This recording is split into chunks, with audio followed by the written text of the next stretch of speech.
जब सृष्टि की रचना हुई थी तब समय के संधिकाल में एक चेतना प्रकट हुई। न वह दिन थी न रात, वह थी संध्या, एक स्त्री जो तप से उत्पन्न हुई और जिसकी शक्ति से देवताओं तक कांप उठे। पर क्या आप जानते हैं कि देवी संध्या ने संपूर्ण पुरुष जाति को 3 भयानक श्राप दिए थे? लेकिन क्यों? आखिर ऐसा कौन सा अपराध हुआ था जिसने उस शांत तपस्विनी स्त्री को इतने भयंकर क्रोध से भर दिया? क्या वो श्राप आज भी हर पुरुष के जीवन को अदृश्य रूप में प्रभावित कर रहे हैं? क्या आपका जीवन भी उस श्राप की छाया में जी रहा है? जब यह रहस्य देवताओं के लिए भी अनजाना रहा, तब नारद मुनि स्वयं हृदय में एक गहरी जिज्ञासा लेकर कैलाश पर्वत पर पहुंचे।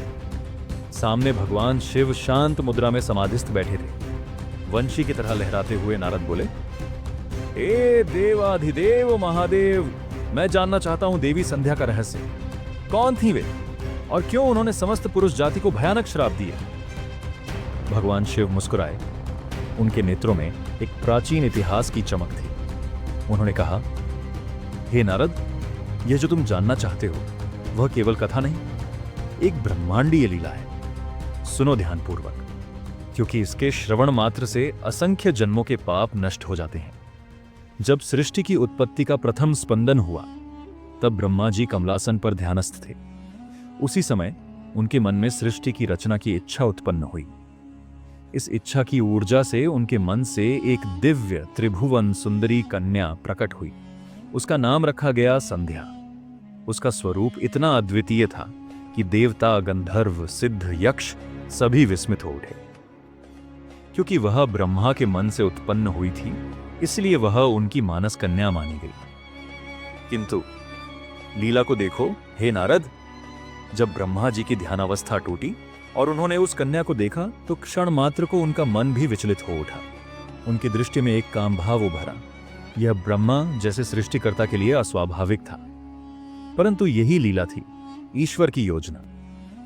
देवी संध्या इस अवांछित दृष्टि से आहत हुई। उनका तेज क्षीण होने लगा।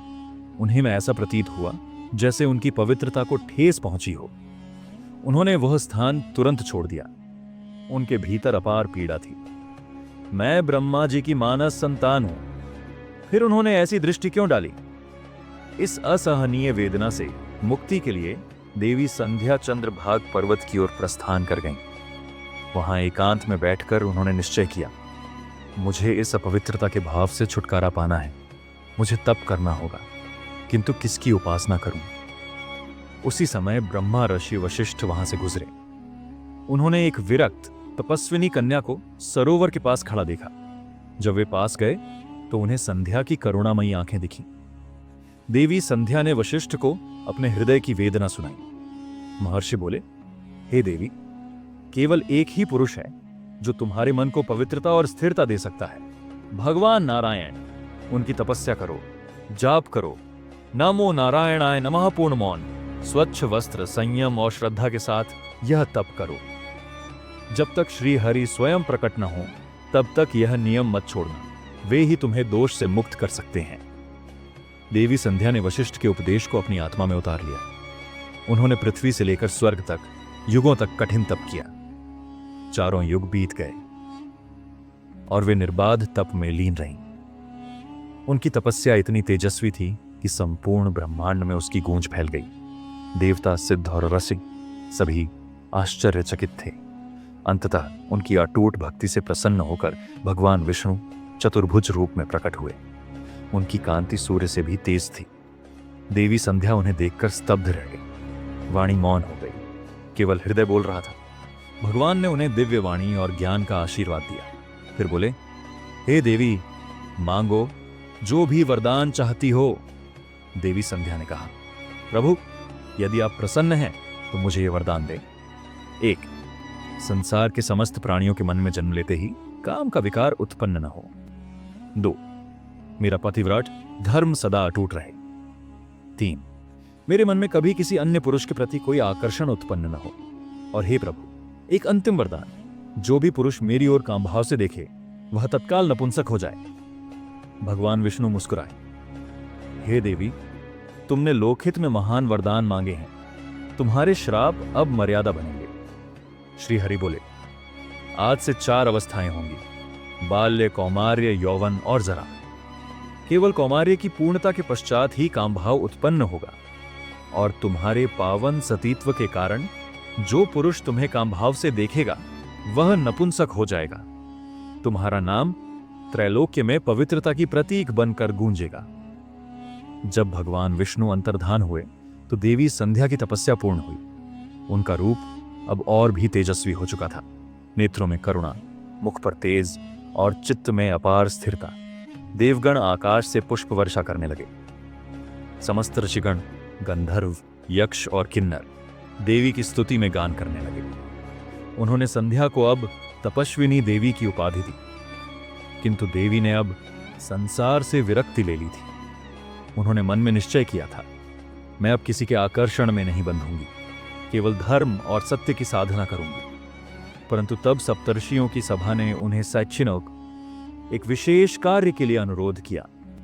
हे देवी, सृष्टि को संतुलित रखने के लिए तुम्हारा विवाह आवश्यक है। तुम्हारा तप और तुम्हारा व्रत इस संसार के लिए उदाहरण बनेंगे। देवी ने अपने आत्मबल और परम संयम के कारण यह प्रस्ताव स्वीकार किया, परंतु एक शर्त पर। देवी संध्या ने सप्तर्षियों के समक्ष 3 गूढ़ श्रापों की घोषणा की। 1.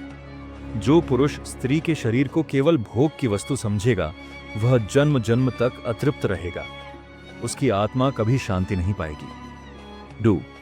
जो पुरुष स्त्री की इच्छा के विरुद्ध उसके तन या मन का स्पर्श करेगा वह अग्नि की ज्वालाओं में जलता रहेगा, चाहे वह राजमहल में क्यों न रहे। 3.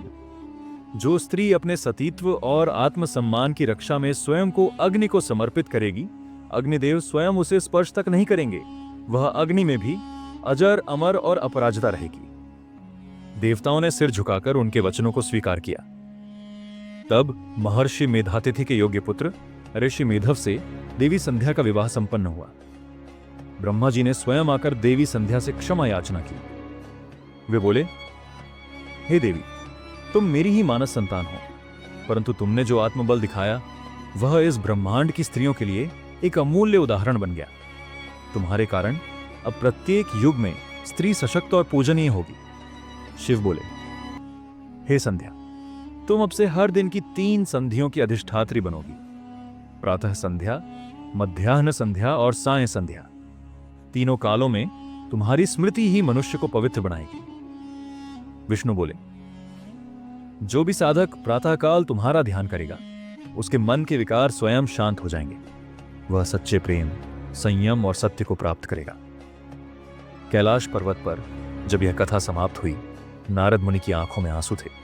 उन्होंने हाथ जोड़कर कहा, हे महादेव, आज ज्ञात हुआ कि पवित्रता केवल शरीर में नहीं, मन और संकल्प में होती है। देवी संध्या केवल एक स्त्री नहीं, एक चेतना है जो धर्म, मर्यादा और आत्मबल की मूर्ति है। शिव ने कहा, हे नारद, जो भी स्त्री देवी संध्या के व्रत को अपनाएगी उसके जीवन में कोई काम, क्रोध, भय या मोह नहीं टिकेगा, और जो पुरुष उन्हें आदर पूर्वक स्मरण करेगा वह कभी विकृति से नहीं भर पाएगा। उपसंहार, देवी संध्या आज भी जीवित है।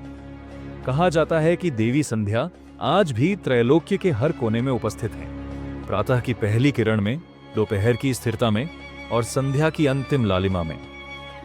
जब कोई स्त्री अत्याचार के विरुद्ध अपने आत्मसम्मान के लिए खड़ी होती है, जब कोई कन्या अपनी पवित्रता की रक्षा हेतु समाज के सामने अडिग रहती है, जब कोई स्त्री प्रेम में भी अपना स्वाभिमान नहीं खोती, तो समझो वहां देवी संध्या की आत्मा जाग उठती है।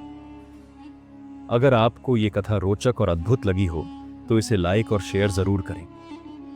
ऐसी ही रहस्यमयी और पौराणिक कहानियों को सुनते रहने के लिए हमारे चैनल को सब्सक्राइब करें और बेल आइकन दबाना ना भूलें, ताकि अगली कथा की झलक सबसे पहले आप तक पहुंचे। अब आप बताइए, क्या आपको लगता है कि देवी संध्या का श्राप आज भी प्रभावी है? अपने विचार नीचे कमेंट सेक्शन में जरूर साझा करें और हर हर महादेव लिखकर बताएं कि आप अगली कथा किस विषय पर देखना चाहते हैं। मिलते हैं अगली रहस्यमयी यात्रा में। तब तक के लिए धन्यवाद।